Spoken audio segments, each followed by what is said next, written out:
Hello friends, welcome to the English smart class. क्या आप सबको याद है हम सब ने मिलकर एक बहुत ही इंटरेस्टिंग पोएम पढ़ना स्टार्ट किया था जिसका नाम बी अ फ्रेंड है। हमने अभी तक इस पोएम को सेकंड स्टैंजा तक पढ़ा था। आज हम इस वीडियो में उस पोएम के थर्ड स्टैंजा के एक्सप्लेनेशन को पढ़ेंगे और कुछ इंटरेस्टिंग एक्सरसाइजेस भी करेंगे। आइए स्टैंजा थर्ड को स्टार्ट करने से पहले उससे रिलेटेड कुछ टिपिकल वर्ड्स देख लेते हैं। क्लेवर, शार्प, चतुर, सेल्फ एंडेवर, ओन एफर्ट, आत्म प्रयास, इंस्टेड, स्पाइट ऑफ, बजाय। आइए फ्रेंड्स अब स्टैंजा 3 को लाइन बाय लाइन पढ़ के समझते हैं। Be a friend the pay is bigger, एक फ्रेंड होना एक बहुत बड़ी दौलत देता है। Do not written by a figure, जिसे अंकों यानी नंबर्स में दर्शाया नहीं जा सकता। Then is earned by people clever. अब फ्रेंड्स हम इस थर्ड लाइन को फर्स्ट लाइन के द्वारा समझेंगे, यानी कि फर्स्ट लाइन के थ्रू समझेंगे। Be a friend the pay is bigger, यानी कि दोस्त होना एक अच्छी दौलत है।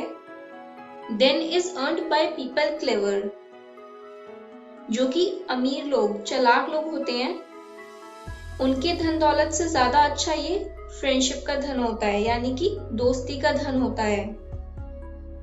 इन वर्ड्स मेयरली सेल्फ एंडेवर, अब जो भी वो कोशिश करते हैं अपनी बुनियाद पर धन कमाने की या धन कमाते हैं, अब चालाकी से कमाए या कैसे भी कमाए, वो दोस्ती से ज्यादा बड़ा नहीं होता है। You will have friends instead of neighbours, अब पड़ोसी तो आपके दोस्त होते ही हैं, नेबर्स जो होते हैं, पर अगर आप उनकी मदद करेंगे, उनकी हेल्प करेंगे, तो वो आपके और अच्छे फ्रेंड्स बन जाएंगे। For the profits of your labour you will be richer in the end than a prince if you are a friend। अब अंत में, एंड में, आखिरकार आप अमीर हो जाएंगे, एक राजकुमार से भी अमीर, यानी कि एक प्रिंस से भी अमीर, अगर आप एक अच्छे दोस्त बन जाएंगे। इन शॉर्ट एक दोस्त ही सब कुछ होता है। आइए अब इस स्टैंजा को एक बार पूरा एक साथ ध्यान से पढ़ते हैं।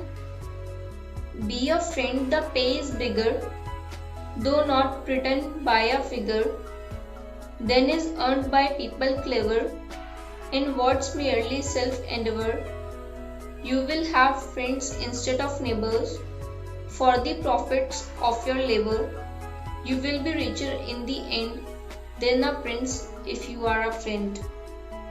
अब इस पूरे स्टैंजा में पोएट यही बता रहे हैं, ये बात सच है, क्लेवर और स्मार्ट लोग अपने फायदे के लिए काम करते हैं और खूब रुपए कमाते हैं, लेकिन हमें इन क्लेवर लोगों से अच्छा मिलेगा अगर हम अपने सारे पड़ोसियों को अच्छा दोस्त बनाते हैं, अच्छा दोस्त बना लें, और जो फ्रेंडशिप में इज्जत और सम्मान मिलता है वो उससे ज्यादा होता है, जिसको हम फिगर्स में बता सकते हैं, यानी उससे ज्यादा फ्रेंडशिप का सम्मान होता है।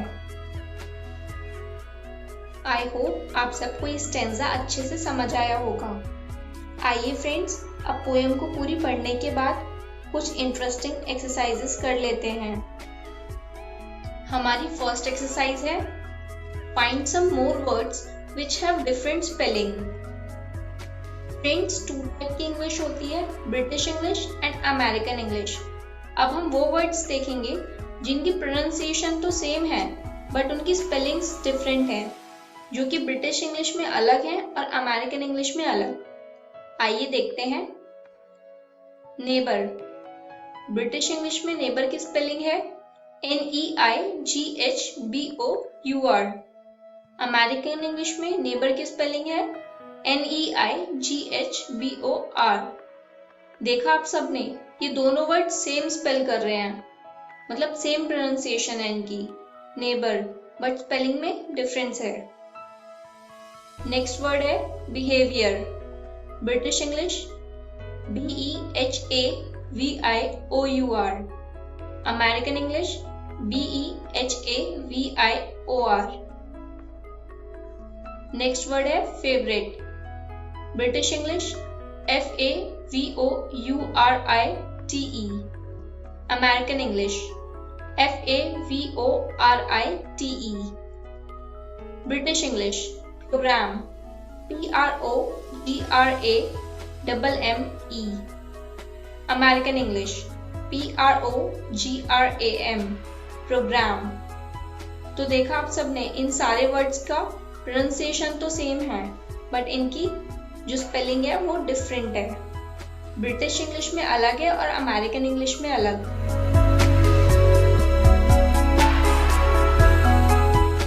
आइए अब हमारी नेक्स्ट एक्सरसाइज को देखते हैं। नेक्स्ट एक्सरसाइज है fill in the blanks with correct words from the box. यानी कि आपको ये फिल इन द ब्लैंक्स, जो ब्लैंक्स खाली हैं उनको फिल करना है, जो बॉक्स में कुछ वर्ड्स दे रखे हैं उनसे। मैं आपको एक बार ये पूरा पैरा जो है फर्स्ट स्टैंजा से दिया गया है पढ़ के बता देती हूँ, उसके बाद आपको टाइम मिलेगा, आप इनको फिल अप करिएगा। In the first stanza, the poet says that to be a friend, you don't need dash. अब इस फर्स्ट स्टैंजा में पोएट बोलते हैं कि अगर आपके पास फ्रेंड है तो आपको जरूरत नहीं है डैश, यानी कि किसकी जरूरत नहीं है, आपको वो बताना है। Instead, you just need to have the dash to get along with others and extended a dash to people who don't have dash and the will to give and dash। दूसरों का साथ पाने के लिए और उन लोगों के लिए डैश बढ़ाया जिनके पास डैश नहीं है पर एक इच्छा शक्ति है डैश। फ्रेंड्स, अब मैंने आपको इंग्लिश और हिंदी दोनों में बता दिया है, अब आप इन्हें फिल करने का ट्राई कीजिए।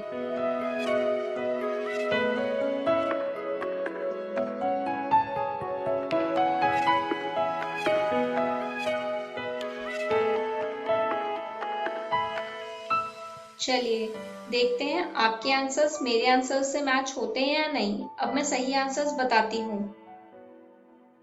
In the first stanza, the poet says that to be a friend, you don't need money, यानी कि फ्रेंड होने के लिए पैसों की जरूरत नहीं है, धन दौलत की जरूरत नहीं है। Instead, you just need to have the will, get along with others and extended a hand to people who don't have friend and the will give and lend। यानी कि आपको बस विल पावर की जरूरत है, विल यानी कि इच्छा शक्ति, और उनकी तरफ एक हाथ बढ़ाने की। Extended a hand to people who don't have friend, उनकी तरफ हाथ बढ़ाने की जिनके पास दोस्त नहीं है या जिनके दोस्त नहीं है पर उनके पास एक इच्छा शक्ति है देने लेने की। The will to give and lend. I hope friends आपको ये दोनों एक्सरसाइज करने में मजा आया होगा और अच्छे से समझ भी आई होंगी। इस पोएम को और अच्छे से समझने के लिए आप सब अपनी बुक धेलिया से इस पोएम को बी अ फ्रेंड को घर जाकर अच्छे से पढ़िएगा या फिर रिवाइज करिएगा। आइए देखते हैं आज हमने क्या याद किया, क्या पढ़ा।